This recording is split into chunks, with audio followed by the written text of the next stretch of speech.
Hello to everyone who is joining us. So we're just going to wait a minute or two while everyone hops online and then we'll get started. We're talking all things part two, scaling brands online with the Snow Agency.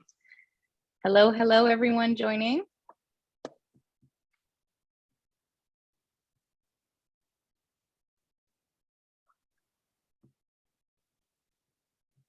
Hi to everyone who's joining. Looks like we have lots of folks rolling in. We'll get started in just 1 minute. Let everyone get settled and seated. Settled and seated, like you're not already doing that at the start of a Zoom webinar. Let everyone log in. Where's everyone tuning in from? Shoot it in the chat. Also, make sure your chat function is to everyone instead of just the panelists and host so that everyone can see your comments. I'm in Miami, Florida. John is also in Miami. I believe Dan is in London currently.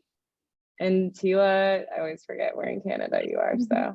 I'm in the Okanagan in Canada. I'm in the interior of British Columbia. Not that I can pronounce that anyway, so. You can just say wine country, BC. That's what everyone knows the area that I live in for. Yeah. I'll have to come visit. Yeah. It's a pretty great place.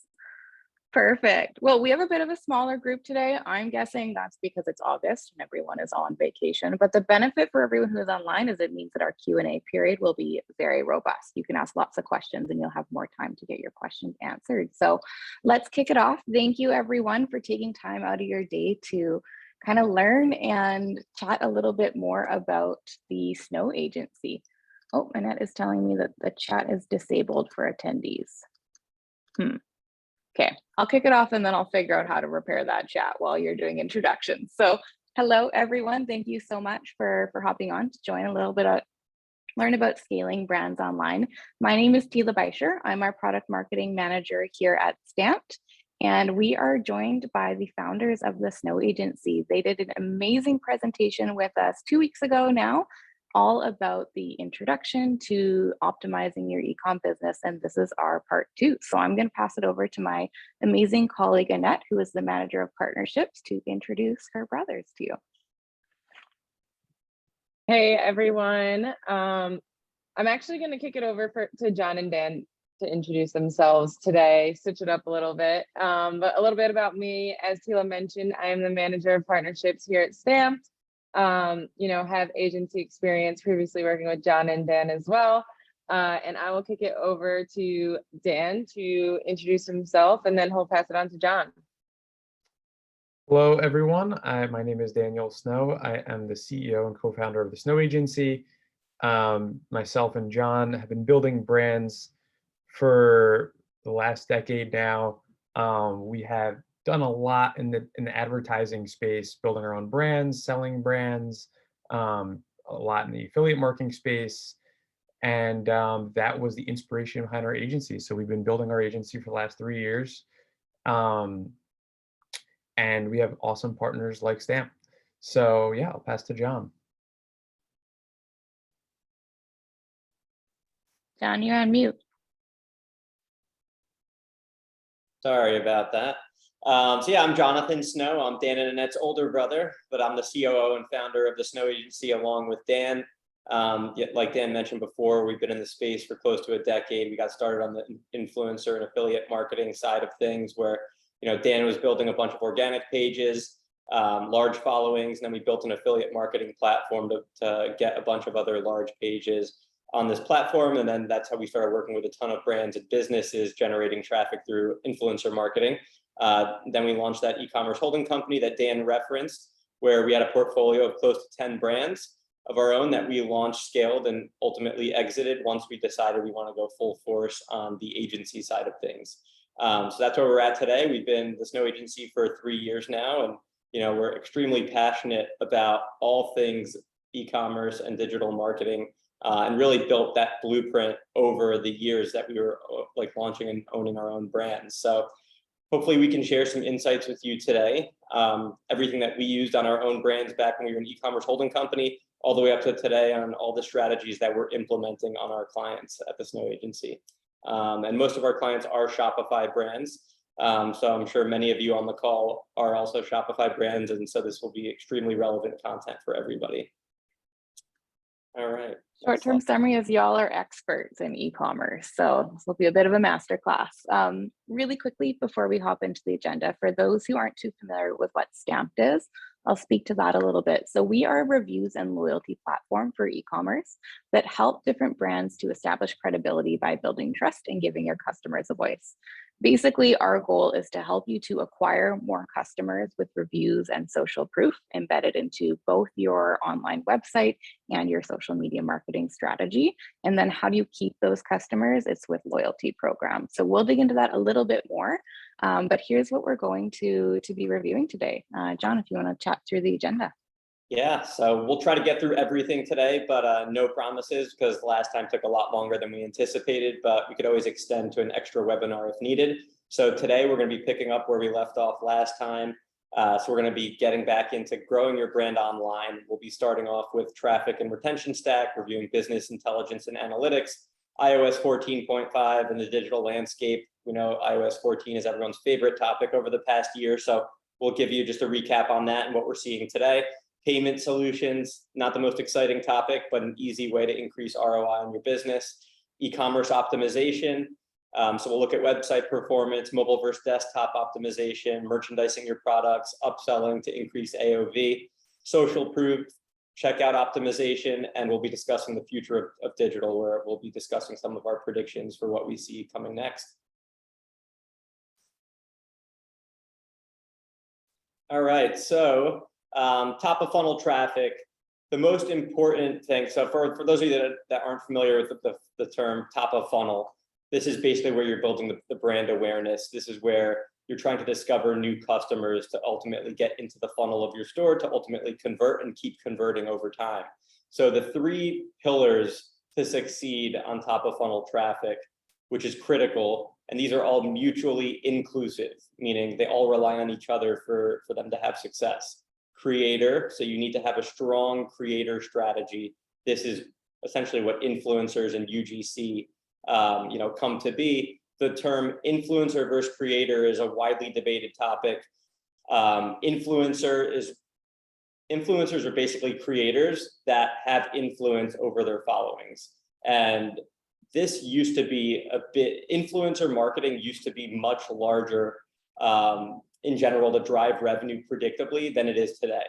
And that's because Instagram changed the algorithm about 5 years ago, where they limited influencers' reach. So if they have millions of followers, it's not a guarantee that you're going to get millions of views on each of their posts. And so the value today is actually not in the posts themselves, which is where the influencer marketing really came to be. It's actually in the creatives that they're generating for you.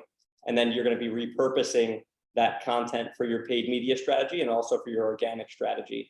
So we like to use the word creator nowadays, because creators encompasses micro influencers, it encompasses actual influencers like macro influencers and celebrities. And so this is what we really focus on. And this is oftentimes the biggest bottleneck for brands online, is generating that predictable influx of creator content. And then, like I mentioned before, creator content will be repurposed for organic and paid. Now, your organic strategy, this is often overlooked as well. If you're driving paid traffic, obviously it's most of the time going to be coming from your brand's page. Consumers are getting more and more savvy, and they do a lot of their own research and diligence on the brand before ultimately purchasing. While there still are impulse purchases, they are going to look to see if they align with your brand's values. They're going to look to see that you're a trustworthy brand, that you have social proof, and that you're active on your organic page. So if you haven't made posts, frequently, as much as every day or every other day, you could be destroying your conversion rate and the performance on your ads, because if people can't go to your organic Instagram page and see that you're an active brand, they might think that they might not get their order on time, or they might not get it ever. I've seen brands, that have come to us that haven't posted in weeks or months. And so when consumers arrive on that landing page of the brand, which is their organic page, they're just not going to trust the brand. They're going to think this is a dead brand, and then they're going to bounce. So this is really important. And what's great about creator content, when you do make a big focus there, at least half of your organic strategy can be derived from your creator, the content that you're getting from all of your creators. So that makes organic a much easier lift once you have that creator strategy. And now paid obviously relies on both of these. So paid is just your advertising, and you're going to be using your creator content to drive traffic from your organic page to ultimately convert into a purchase on your website. So those little icons on the bottom there, you see Shopify, Facebook, Instagram. TikTok is our favorite alongside Facebook and Instagram for top of funnel traffic. Snapchat is one of those platforms. While it's great for brand awareness, if you're looking to purely generate return on investment and track it accurately and attribute it to Snapchat generating that purchase, I would avoid it altogether. It hasn't proven to be a direct response conversion channel like Facebook, Instagram, and TikTok. But if you are looking for brand awareness, I think Snapchat, the best way to characterize it is as a virtual billboard. It's very engaging. People will see your brand, they'll hear about it, maybe they'll do research on it later. Who knows? Maybe they'll see a Facebook ad later and convert. But to drive purchases, I wouldn't be relying on Snapchat right now. And then in terms of fall off traffic, so top of funnel traffic, you're generating that brand awareness. People hear about your brand or they're interested in the product, and then they will be falling off after they've received that brand awareness, and they're going to be searching your brand online. They might see your ad and come back hours later because they were, in the middle of a conversation with someone who didn't have time to check out. And they might not even remember your brand name, but they might remember some key details about the product or the brand that they would then Google search. And if you don't have a Google ad strategy and you're not even bidding on your own branded keywords, then your competitors probably are, and your competitors are going to be stealing that fall off traffic. So we call Google ads or insurance policy. If you're running top of funnel traffic, you must be also running that Google ads traffic as well for branded and for non-branded keywords. So you can actually also use Google ads as a top of funnel traffic source by using totally non-brand related keywords and just target, pain points or problems that your brand solves essentially. And then there's going to be fall off traffic from marketplace. So a lot of brands forget this all the time, is that, when you're running Facebook ads, TikTok ads, all this top of funnel traffic, and you're only looking at return on ad spend in the platform, you're not accounting for any fall off traffic that you've generated brand awareness for your brand on these paid media sources, but they're not converting on your website, and they're actually going to your Amazon listing, Walmart, even buying your product in store if you have a retail footprint, because Amazon is not going to track, Facebook's not going to attribute your purchases from an Amazon purchase. So if you see an ad on Facebook for Nike and you go on Amazon right after and purchase it, because a lot of consumers are accustomed to, looking for that Prime logo and getting that free 2-day shipping, Facebook won't take that into account. And so it's very important to keep that in mind. If you have a marketplace strategy, anytime you're increasing your ad spend on paid social, see if there's been a lift on your Amazon sales as well, and Walmart and any other retailers, Etsy, Pinterest, and so on and so forth. So that's a ramification to keep in mind as well. Retention marketing. This is another essentially higher ROI activity that is another insurance policy, not just for your ads. You're capturing email, you're capturing all this first party data, but also for customer lifetime value. This will be email, SMS, and push notifications. This will be your highest ROI activity. And it's important that you combine this with your top of funnel traffic source, which is the most expensive and highest cost way to generate revenue. So with email, we love working with Klaviyo, SMS, Attentive. Push notifications are amazing right now too. So if you're not familiar with Tapcart, you can actually build your own app through Tapcart. And then Tapcart powers push notifications with Klaviyo, and they're actually free to send push notifications. So we all know that SMS has gotten pretty costly over the years. And even there's been a lot of SMS fatigue. We've seen open rates kind of go down a little bit because all brands are doing SMS now. And so people are starting to realize SMS is kind of like an ad platform at this point, like consumers. So push notifications, we're seeing tremendous results. It's free to send pushes and not many brands are doing it. So it's like the new unlock for scaling horizontally. So test out push notifications with Tapcart. Retention marketing in general should represent at least 20% of your overall store revenue. So if you're doing retention marketing and you're not hitting that benchmark, you need to look into possibly working with an expert to uncover and audit what you're doing and provide areas of opportunity for you to get over that 20% threshold.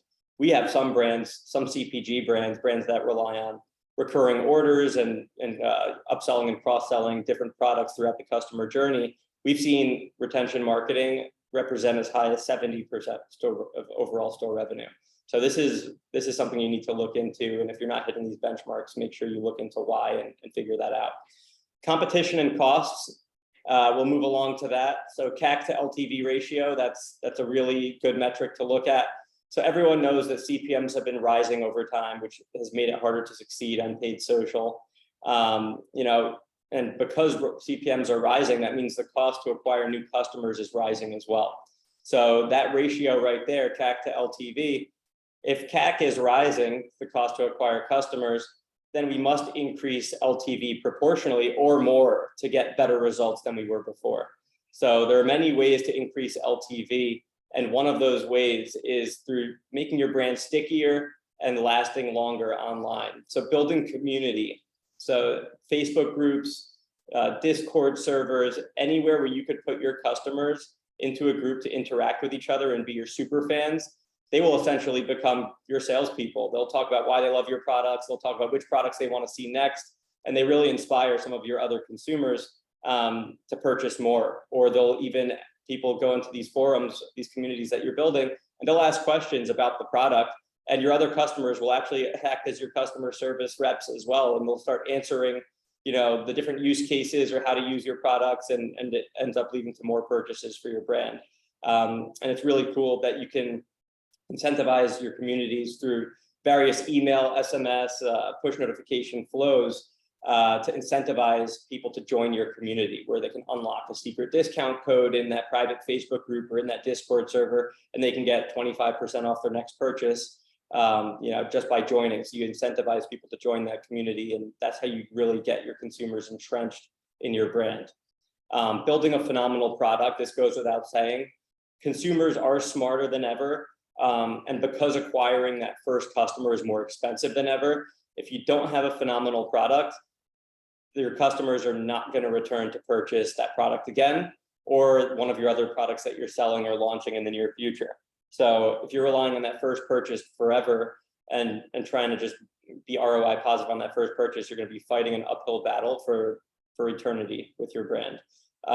So the easiest way to get a high LTV is to make a great product that you're proud of, that you would use yourself, and to keep refining that over time so your users want to keep returning and purchasing more.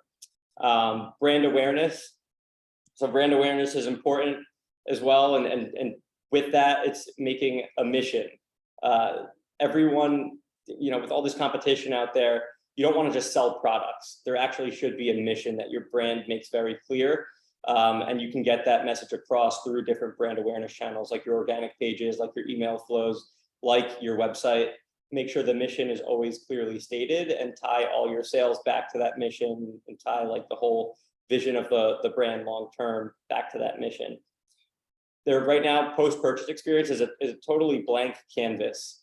So what that means is that a lot of brands are focusing on just like ROI in the Facebook dashboard, ROI on the TikTok dashboard, and they totally forget about what happens after someone purchases.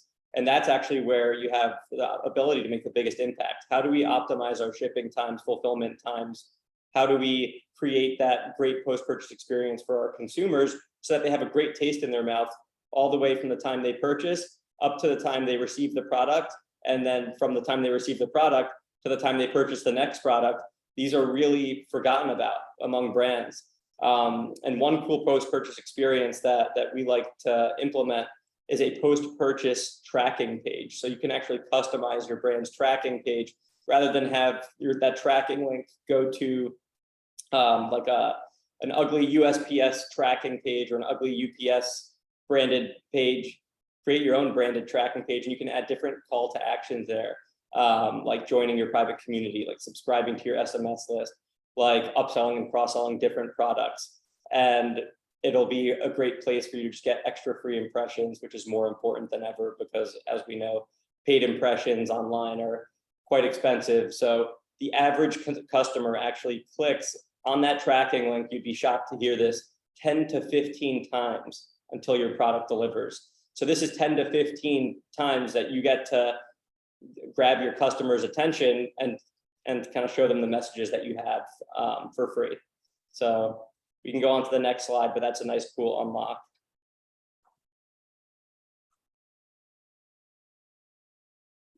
All right, so omni-channel growth. I would say most brands usually specialize in one of these, whether it be online, like purely Shopify brand, building on Amazon first or Walmart first, online marketplaces, or they're purely retail brands. But since the rise of e-commerce really happened over the past 3 years, and then COVID has subsided drastically and things are opening up and people are more comfortable shopping in stores, right now there's been a lot of blurring of the lines between online retail and marketplace. And while a brand might specialize in one of these channels, once you get to a certain level of scale, it's important to have an omni-channel approach. A lot of times consumers will see ads online, but then they might be at CVS or Target later that day and want to go and see if they could purchase your product there. So there are these omni-channel integrations right now. There's buy online, pick up in store, cool things like that, that you should be focusing on. And having that online retail and marketplace presence really diversifies your portfolio of revenue, and you're not relying too much on one of these channels. So if for whatever reason retail went sour, at least you would still have your marketplace presence, you'd still have your online presence to still generate revenue from. If you rely on any one channel particularly, like if you relied solely on Amazon, and then Amazon starts competing with your brand and you have zero of your own customers' data, now you're kind of out of luck and you have to start back from scratch. So it's important that you wouldn't just rely on Amazon. You'd also have a Shopify storefront where you would own your customer list. You would own all the zero-party data, the first-party data that Shopify blesses you with. And then same thing for retail. If you could get into retail, now, if something catastrophic happens with your brand online, your ad account goes down, something like that, and you can't generate any traffic to your website until that's figured out over the next course of the month, at least you'd still potentially be generating revenue in retail. And it wouldn't be, the sky is falling if one of those things went down. Attribution. This is one of those things, and we're going to talk about iOS 14 on the next slide in a bit, but attribution has been the thing that has been in the biggest flux over the past year and a half, basically now, since iOS 14.5 rolled out in April of 2021.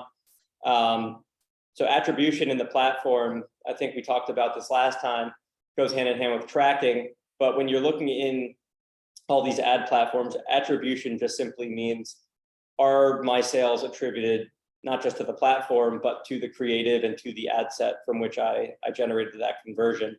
And having accurate attribution is critical for your business, because you need to understand what creatives are working, what audiences are working, even which platforms are working. And you're not going to be able to do that unless you have a plan to make attribution a little more clear than what the platforms are reporting today. So right now we're seeing Facebook and TikTok and all these platforms at the account level, they're attributing, I would say, probably pretty close to where they were a year and a half ago before iOS 14.5. But when you drill down to the creative and to the ad set, that's essentially where all the weaknesses lie in attribution today. So it's important to use third-party solutions. There's many out there right now. Triple Whale seems to be the most popular. We definitely like working with Triple Whale, and this is a great dashboard where they will actually provide their own attribution dashboard that you can compare with what Facebook is reporting and what TikTok's reporting, what Google's dashboard is reporting. And at least now you have a second source of truth. And usually that truth lies in between what the platforms are reporting and between what Triple Whale or a Northbeam or even Impression AI is reporting. And this gives you that second source of truth so that you're not putting all of your eggs in one basket, which is those platforms that are using mixed modeling to guess where to attribute your purchases within the campaigns. So this is a great way to diversify that source of truth, and we recommend looking into that. And of course, it's really important to look at Google Analytics as well, set up proper UTM tracking, on your landing pages so you know which destinations are converting best from your different paid social sources of traffic. And yeah, we can go to the next slide to dig more into iOS 14 and how this all came to be. So most people out there have iPhones. And so obviously, anytime someone updated their phone to iOS 14.5, consumer privacy really became Apple's focus for whatever reason. they feign the claim that they care about consumers' privacy. I don't think that's at the core of what they were trying to do. I know it's no secret that Apple and Facebook have always been at almost like a public war for a while, and so you know, some people think that Apple are trying to get back at Facebook, and there's a bunch of different theories, but Apple's going to be rolling out their own ad platform, and by taking away consumer tracking and like degrading essentially the performance of Facebook, TikTok, it would actually put more eyeballs on their own ad product once they eventually release it. So there's a few theories there, but long story short, if you look at the right side of your screen, if you have an iPhone, you've probably seen this prompt come up anytime you update a new app. You're essentially asking the app to ask if you want to be tracked by it outside of that app when you're browsing the internet. So in April 26th, that's when this rolled out. And July of 2021 is essentially when the full effects of this were realized. This is basically when everyone started updating their iPhones to get the iOS 14.5 update. And then they updated the Facebook app and saw this prompt. About 75% of people had asked the app not to track on Facebook. So obviously this was catastrophic for the industry because most consumers are using iPhones. And what this simply means, if you clicked ask app not to track, that means that Facebook cannot use your app ID anymore, or your IDFA, the identifier for advertisers they were using to track you once you clicked the Facebook ad, then ultimately converted on a Shopify website later on. So if you went and you clicked through an ad and you opted out of tracking and you purchased from that ad, Facebook now could no longer report on that. So this was actually totally underestimating what your return on ad spend was on Facebook. If 75% of your people with iPhones were seeing your ads and they were opting out, these purchases simply were not tracking or attributing for about a year until Facebook started building a lot of mixed modeling, conversion API, server-side tracking to paint the picture, a more full picture than what it was reporting on towards the latter half of 2021. And current day, you know, many solutions came to be because of this. So as I mentioned before, Triple Whale was the answer. Northbeam is another answer. And those are deterministic approaches to the solution of tracking. And then there's one that is probabilistic modeling of tracking, which would be Prescient.ai, which you should look into. The two different types of tracking are deterministic versus probabilistic. And deterministic uses UTM tracking, IP addresses, and different personal identifiers. But in the event that cookies eventually go away, and a pixel could eventually go away if this consumer privacy approach goes any further, then we need to go to probabilistic attribution. And Prescient.ai is actually one of those companies that's already solving for that problem. That might occur in the next couple of years.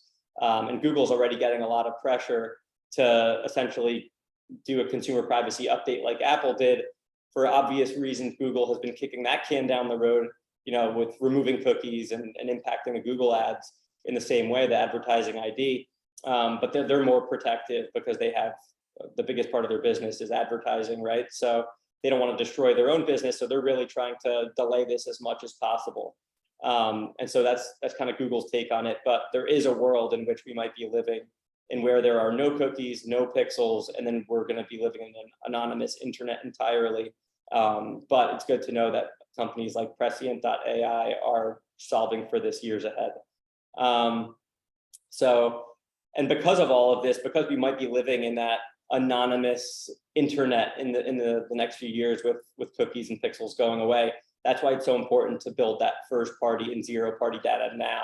So you are prepared in the event overnight one day we find out there's no pixels or no cookies, we're prepared and we still own our customer list. So we'll still know who our customers are, what their interests are, but, you know, getting post-purchase surveys out there, finding out what their interests are too, so you can custom build marketing strategies, angles, and campaigns around your customers and their interests over time. You can go to the next slide. Payment solutions. This is not an exciting topic for anybody, but one of the most important, because this will give you pure ROI, net profit, incremental net profit, if you just focus on the few things on this slide. Merchant fees, nobody ever thinks about this, But so merchant processing fees are just how much your processor is charging you to process credit card transactions on your store. So if this means like Shopify payments, the Braintree, other third-party processors are out there like Stripe, you can actually negotiate your rates. And I'm sure most people on this call probably have no idea what rate they're paying. And that's to the benefit of the merchant processor, because they know that these are negotiable rates. They can range anywhere. I've seen anywhere from 2% plus 25 cents per transaction, all the way through 4% plus 40 cents per transaction.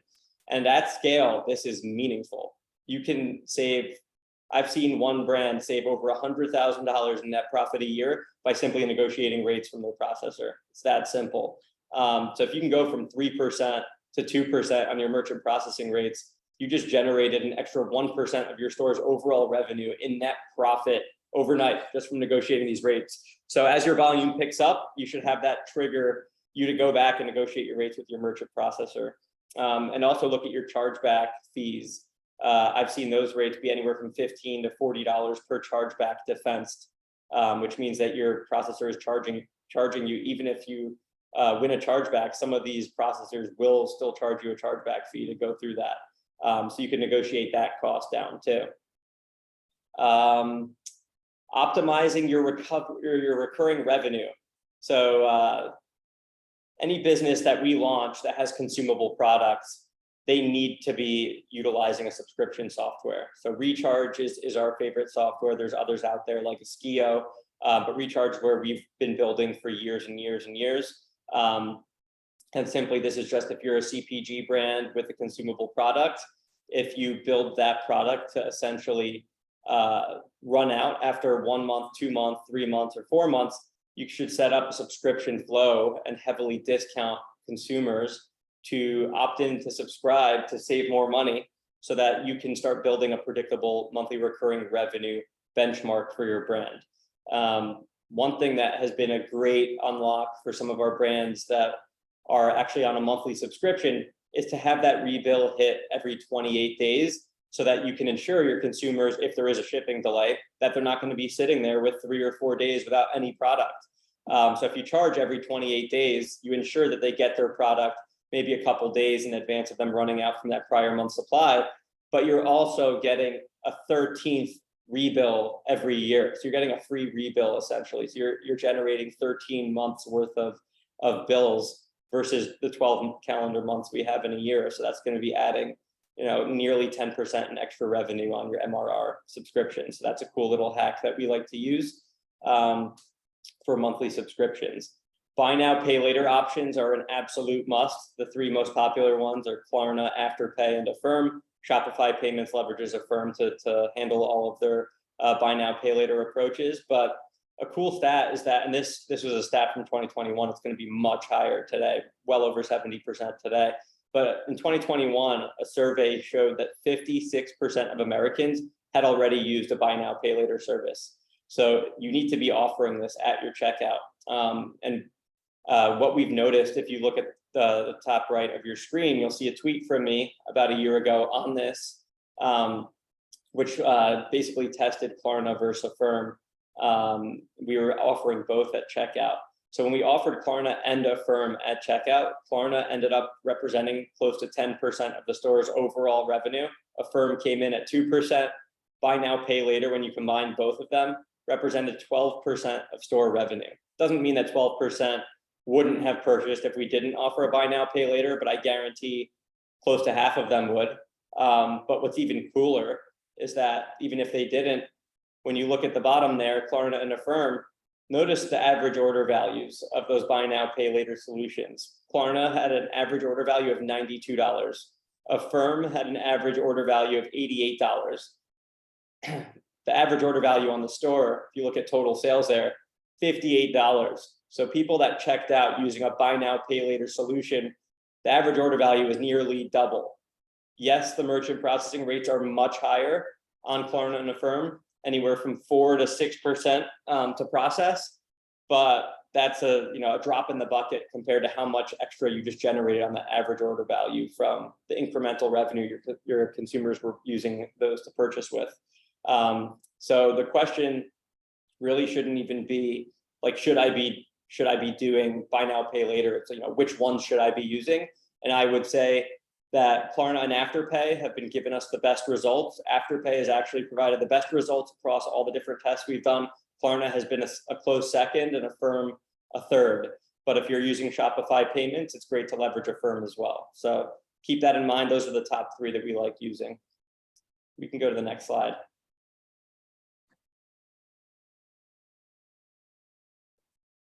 All right, so we went through last time the analytics for the ads and looking at all the different, top of funnel before people land on your website, what those analytics look like, what our benchmarks are.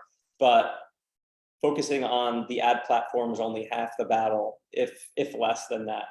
Your website performance is arguably more important. You could be the best marketer in the world, but if you can't control the website and your website's performance, your ad performance is going to be handicapped severely.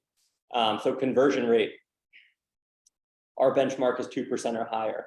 Obviously, this varies on how much of your traffic is organic versus paid, which platforms you're running traffic from as well, because all have different conversion rates. But anything under 2% should be alarming and means you have some work to do. Anything under 1% is, the alarm bells should be ringing, because there's something severely wrong with your website. Anything from 1 to 2% definitely needs work. Anything 2% or higher is not bad, but we need to be getting close to 5% to really have an excellent website in terms of performance. Average order value, this is another thing to constantly optimize for over time. And Dan's going to be talking about merchandising and cross-selling and upselling. But the best way to increase average order value is through upsells, cross-sells, and different testing and merchandising on your website. Customer lifetime value is another extremely important one that we keep going back to. Who cares about return on ad spend? It's really what's the return on the cost to acquire a customer when compared to customer lifetime value. If you're losing money on the first purchase, on that first return on ad spend purchase, but you're generating a ton of money on the back end with lifetime value and having a robust retention marketing strategy and new product rollouts over time, we got to increase customer lifetime value to offset those first purchase, the cost to acquire the new customer. Add to cart percentage is really important to look at. That ties right back into conversion rate. 10% should be the benchmark you're looking at for an add to cart ratio. Things that could get in the way of people adding to cart are having an extremely high price point compared to your competitors. So always look at your price. Maybe your add to cart button is even invisible or hard to find or not above the fold. Take a look at your product detail pages on mobile. Keep that in mind.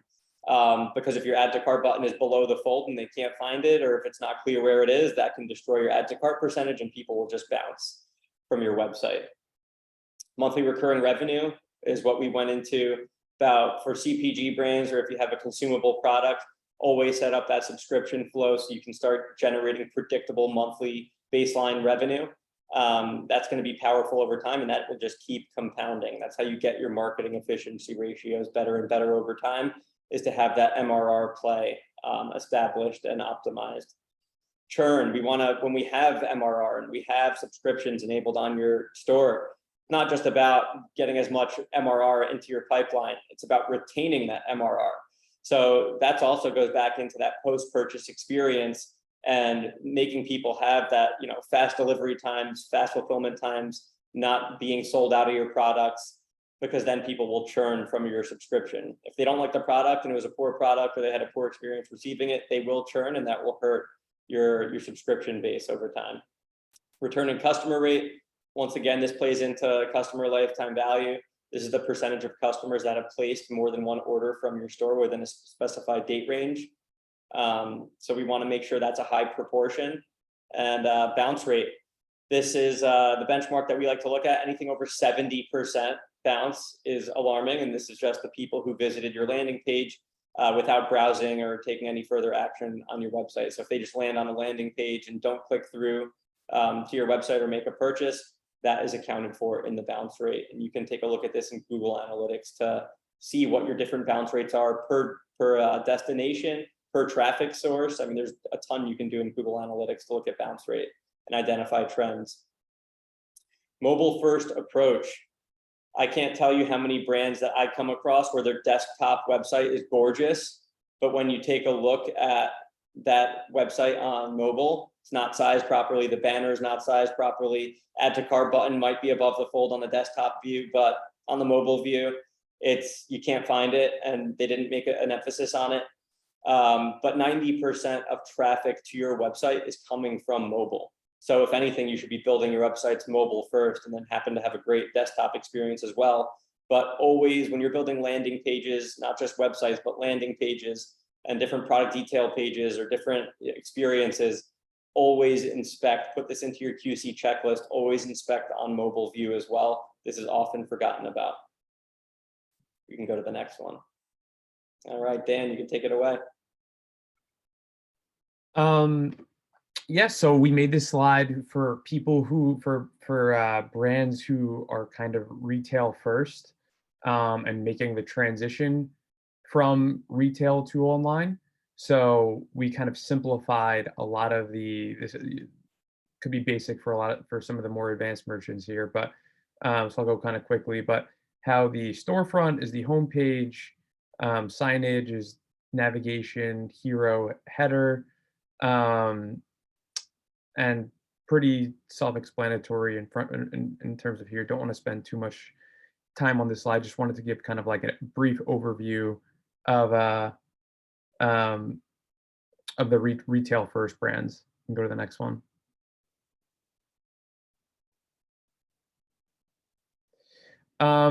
So the most important thing, one of the most underlooked part of advertising is focusing on the conversion rate and average order value on site. Because if you're able to optimize these metrics, then you're able to increase your return on ad spend without even touching any of your ads. So it's arguably the biggest lever for performance marketing. So we're going to get into some of the ways that you can optimize this. And some of these are really low-hanging fruit too as well. So number one, upsells, super easy to install. You can offer upsells in cart, in checkout, post-purchase. A really interesting thing, as we discussed, is optimizing on a high level, just getting these installed. Once these are installed, there's many things you can do to optimize it even further from there. For example, in the in-cart upsell, something we just did with one of our clients, Clora, as you can see on this on the screen, is we added just the verbiage pro tip. So sorry, like a phone ringing. Pro tip and giving a further reason why they should actually buy the recommended product in the cart. And that just adding that one sentence increased the take rate 50%, which once again had a big impact on ads and everything without even touching the ads. So the same thing can apply to in checkout, post-purchase. If you guys don't already have this installed, go right now and do it, because it's a guarantee you will see an increase in your average order value. Another really low-hanging fruit that not many brands are taking advantage of is bundling products. So bundling products, once again, is just a really easy way to increase your average order value.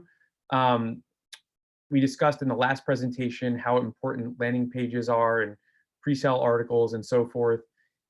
A really great way to sell bundles of products is, if you are creating these landing pages instead of driving traffic to a product page, is offering on the single page the ability to buy a single product, the ability to buy a bundle, or the ability to kind of mix and match products and create a new bundle from that. And when customers see that they can buy more and save, more often than not, they will buy the bundle, which will once again increase your average order value and allow you to make more revenue from the same amount of traffic to your website. You can go to the next slide.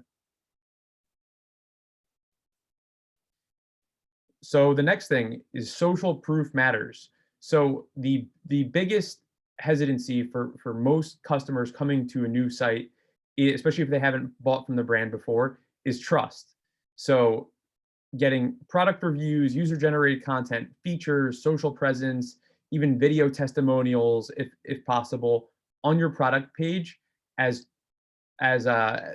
in fold, trying to get as high up as possible, is really important, and I can guarantee you will see, once again, a conversion rate increase from this. You can never have enough reviews, truly. So obviously you can use companies like Stamped, who we have on the phone right now, for these reviews. They make it really easy to get reviews and videos, UGC, all that from your customers. Once again, just really low hanging fruit. It's extremely important and you don't want, as you can see here as well, it's easy to just install the app, have the reviews, but also highlighting some of the best testimonials you have, as you can see in the right side of the slide, where there's testimonial call out. You can even add photos of the customers in these boxes as well, to add just more kind of authenticity to it. So really important is to focus on these reviews. You can go to the next slide.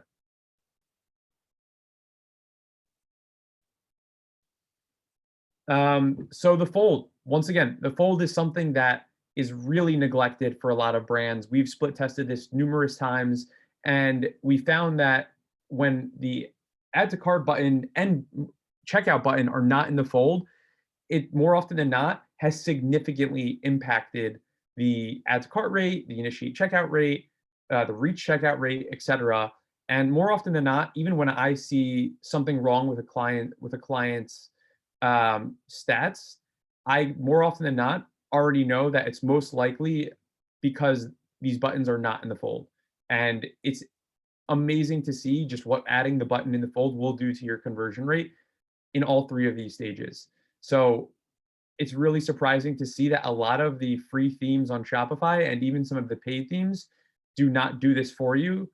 So clients who aren't, and merchants that aren't just aware of this simply aren't taking action, because a lot of the times you do need to custom code this in order to get these buttons above the fold. But it is a huge lever. It's super easy to change and implement.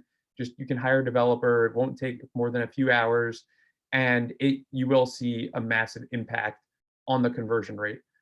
So don't want to neglect this enough. Once again, if you go to your site after this call and see that whether it be on the product page, checkout page, etc., these buttons are not in the fold, go ahead and do that as soon as possible, because I guarantee you will see a big impact from that.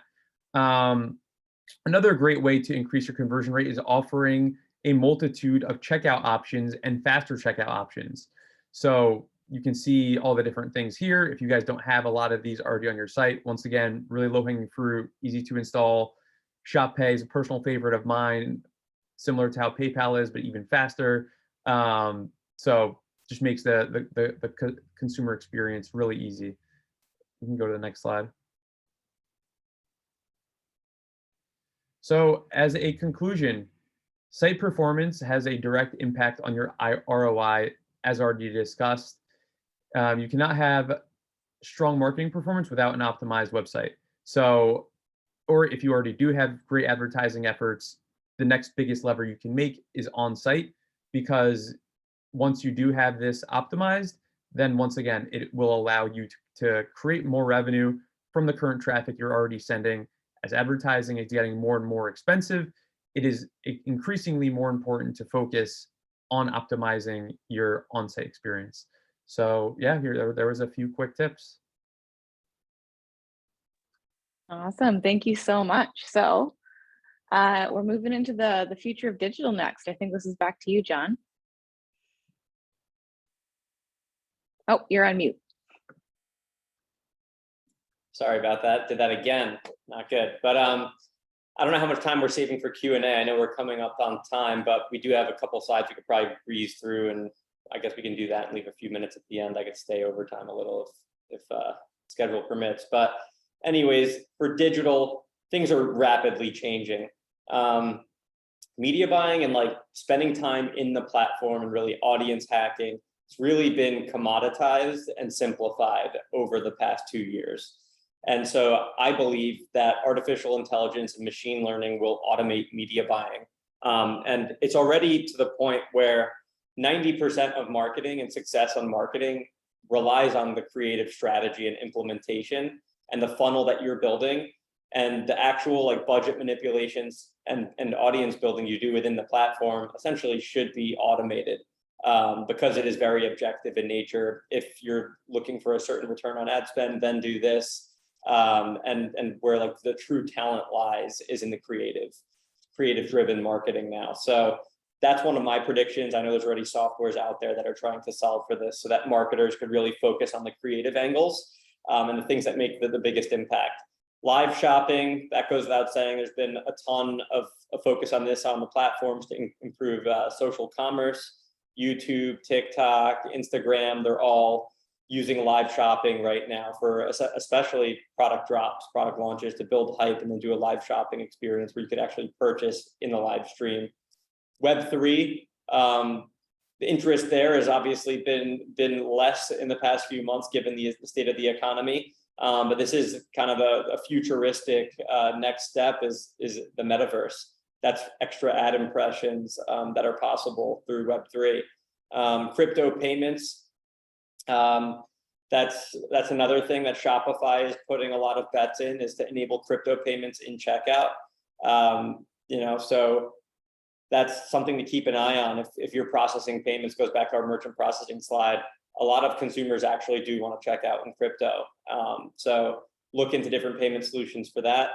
Shopify has some pretty hopeful ambitions for crypto payment solutions. Forgot the stat off the top of my head, but I believe it's over 50% of consumers said they would want to make a purchase online with using crypto. So keep that in mind. Social commerce will continue to rise. Sales through social media channels around the world are expected to nearly triple by 2025. About 30% of internet users in the US already make purchases directly within the social platforms. That was from Shopify's 2022 report.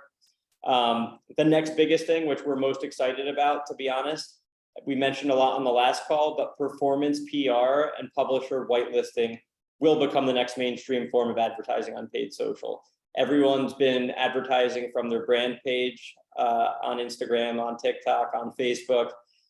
They've even been, everyone's been onto influencer whitelisting for the past year.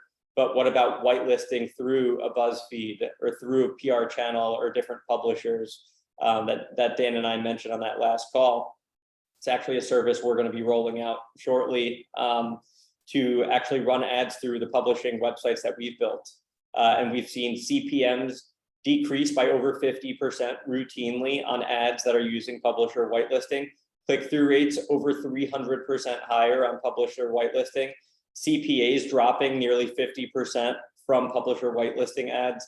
So this is tremendous. It's the best way to combat ad fatigue on these ad platforms. When you're scrolling through Facebook or Instagram or TikTok and you see a clear ad coming from a brand, you scroll right past it because you don't want to be sold to immediately. But if you see top 5 products of summer 2022 or top 5 looks for summer 2022, who wouldn't want to look better in summer of 2022? So you're going to, by nature, click on that. Doesn't look like an ad. You're just intrigued and curious. That's why click-through rates are much higher. And when click-through rates are much higher and engagement is much higher, the ad platforms reward you with those lower CPMs. And when they get on that landing page of top 5 products and your product is number 1 on that list, obviously people are going to want the top product of 2022. So you look your best. And that's how you get the cheaper conversions. Lower cost per clicks, higher intent, social proof through that publisher recommending your product. And we've seen incredible results that have unlocked new scale for brands. And not many brands are aware of this or onto this yet, but this is going to be the mainstream form of advertising in 2023. And it already will be for us in the second half of 2022. A focus on retention, brand communities becoming the key to building trust, brand equity, and improving customer retention. NFTs, once again, kind of ties back into Web3. We had that NFT hysteria, when the economy was super hot. It's kind of taken a backseat over the last 6 months, but I do think NFTs absolutely have a use case in the future. And I think you'll see brands started getting involved with this to create different loyalty bases that will be getting unlocked if they purchase the brand's NFT. Even new product launches, early product drops to NFT holders, or private product drops to NFT holders, or private events. There's different ways that you can leverage NFTs to unlock a cool user experience for brands. Subscription models. Right now, we keep talking about the MRR subscription, LTV, MRR, monthly recurring revenue. And I think there's going to be a big trend to brands going subscription only, to make the user experience easier, seamless, and that when consumers need to purchase your supplement that needs to be taken on a monthly basis, have it be subscription only so consumers don't forget to purchase it at the end of the month, and then they're left without the supplement, and then results go down. Obviously, we want to make our subscription models very easy to cancel or modify so that we don't sacrifice the user experience. But subscription only models is something we're toying with right now, seeing a lot of success, as long as you're making it very easy to manage your consumer subscriptions without having to call into the brand. Email, SMS, and push marketing focus. As the cost for ads keep going up, the more and more focus will be placed on increasing the higher ROI channels and increasing LTV through email, SMS, and push. Those are the predictions. Now, And I mean, we just went really through- quick before you yeah. hop into this, John, sorry, just going to interrupt really quickly. Dan has to hop off right on the hour, so we can stay on and answer any questions that need to get addressed. But Dan, just wanted to say thank you so much for joining us today and for sharing your knowledge. In the chat, we just shared John and Dan's business cards, their digital business cards. So if you have specific questions for Dan or for the Snow Agency, you can reach out to either John or Dan using those two links. We'll finish up the presentation with the time, but for those who need to be off at the hour, thanks. Absolutely. So yeah, we don't have to get deep into the details of this slide, but obviously there's a lot of different Shopify apps, which is why Shopify is so amazing. Shopify apps will increase performance of your store. We reviewed a lot of these on the call today. So if you just scan that QR code, this will be a list of all the different apps that we recommend, that we love using at the Snow Agency for all of our e-commerce brands. And hopefully you can use that as a directory to look into a lot of the apps we covered. Awesome. And really quickly, before we hop into Q&A, we chatted a lot about retention marketing today, and that really is Stamp's bread and butter. What we don't want to do is to have new customers come in and then be constantly spending on that new customer acquisition. The place where you really hit that sweet spot is where you have the retention marketing programs in place. So we see loyalty being really key to this. And Stamp does offer various types of loyalty programs. You can do kind of a basic rewards program, sign up for a purchase and get points back. Have your birthday, get points so you can spend. And then we also have VIP tiers. So this is for those really dedicated customers who are going to be spending multiple orders. You want to reward them for keep coming back. And a referral program. Had a lot of questions lately about prepping for Black Friday, Cyber Monday. What can I get in place now to capture those customers that are going to roll in a couple months? Referral program can be one of the easiest things to do, and you can directly correlate that to ROI. Awesome. So we'll talk a little bit more about Stamped in the follow-up, but really want to leave space for Q&A. So we've had some awesome questions roll into the chat, and we'll dig into them as we can. Anything we don't get, we'll send in the follow-up email. First question, John, should stores standardize multiple BNPLs on a store? Yeah, we actually see the best results when we stack two buy now, pay later solutions. And that's actually something that I wouldn't even call a rule of thumb, but it's absolutely something you should test. So have a defined testing period where you're testing one buy now, pay later solution as a standalone. Then maybe the next month you can swap it out for the other. And then the following month, you could actually test both side by side. And the numbers for your store will give you the truth and what works best for your brand. I don't want to treat all brands as having the same results, but every brand will have different results, and the best way to do that is to test internally and then come up with what's best for your brand. But I would assume, if I had to give a recommendation, that both checkout solutions, so I would say Afterpay and Klarna, if you test those together, that will give you the best results rather than having a standalone or none at all. Awesome. Next question, Allison asked, which social should I tackle first if we can't do them all at once? I think this is pretty key for newer businesses in particular. Absolutely. So I'm assuming we're talking about paid advertising because that's where the money is being put. Facebook is and always will be, in my opinion, the best advertising platform. I always encourage brands to build on Facebook first. And the second one that we love to add is TikTok. Once you've generated some traction on Facebook, TikTok is the next one you should unlock. But if you are running Facebook and or TikTok, you should always be running Google search too, even if it's as simple as branded search terms so that your competitors aren't stealing your fall off traffic. And Google search, you can have a pretty small budget as well. So it's not too budget centric like a Facebook or a TikTok is, because the algorithm on Facebook and TikTok does require a minimum of, I would say, $200 a day in ad spend to truly gain traction and let their machine learning do its thing and get out of learning so that you can start scaling your ads. So that's more budget heavy, but Google search is very simple. You could be spending, $20 a day on Google search, depending on the search volume for your branded terms. Continuing on with the Google questions, we had one come through. How do we optimize Google, or how to optimize Google for my business's local area? So regional optimization for any Google ads. So that's a great question, and that's a very loaded answer. So it would depend on the business, and there are best practices we can go through, but that's something that we could have a whole webinar on in itself. But if you are a local business and you have a storefront, like, you absolutely must set up your Google My Business listing. That's for certain, and you should be driving Google ads to that local listing as well, and always make sure you're keeping up on your reviews there, because that can tank a Google business if your reviews are sacrificed essentially. Awesome. So next question and final question, quieter chat today, which means that we're getting time to dig into these. We have a client based on a Shopify website, and we have to upscale the price of their products. Wondering how to do that organically and paid. By upscale the price, I assume just we want to test a higher price point, higher retail price for those products. Aniket, do you mind answering that in the chat so we can guide your question? Yes. Yeah, higher price point. Yeah, I guess so. Yeah, I mean, it would be as simple as changing the price in Shopify on the SKUs you want to increase the price on. But I would, before doing that, have a defined test period, look at your conversion rate, your average order values, everything like that, and make sure when you do actually increase the price, that it doesn't sacrifice your conversion rate or your add to cart rate significantly to where you're actually making less money now in the end as your net profit.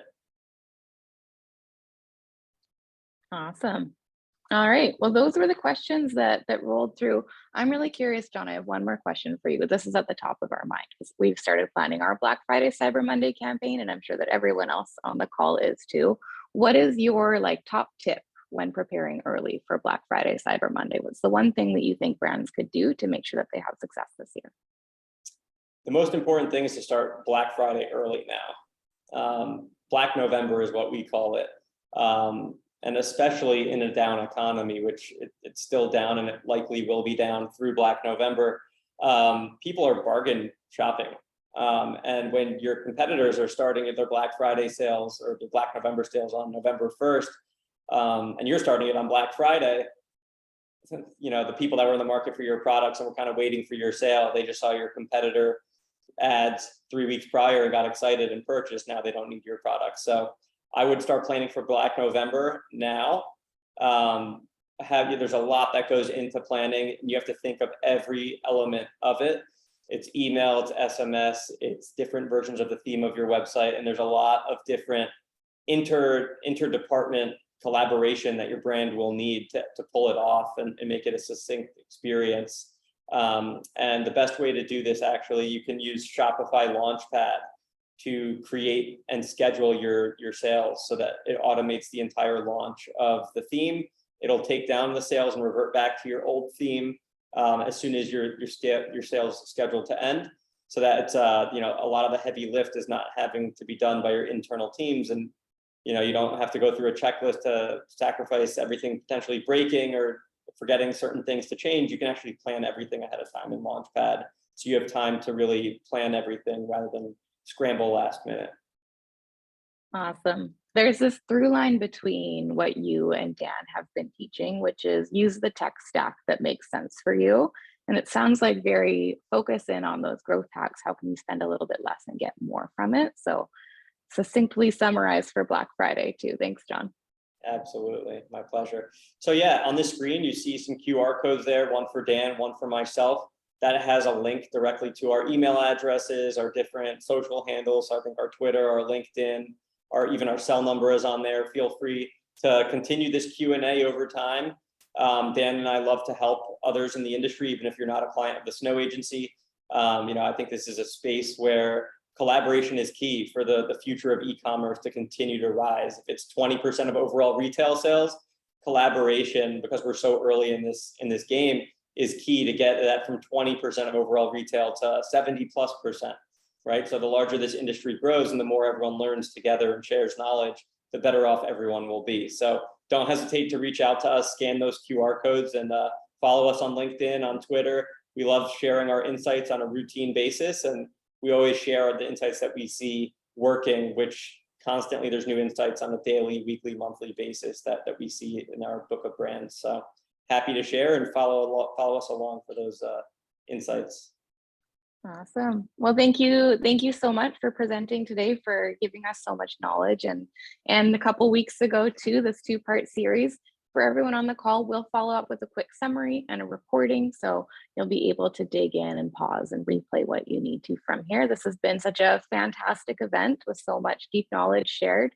Thank you, John. Thank you, Dan, who watched the recording with the thank you component. And we will see you all online soon. Thanks, everyone. Have a great day. Thanks, everybody.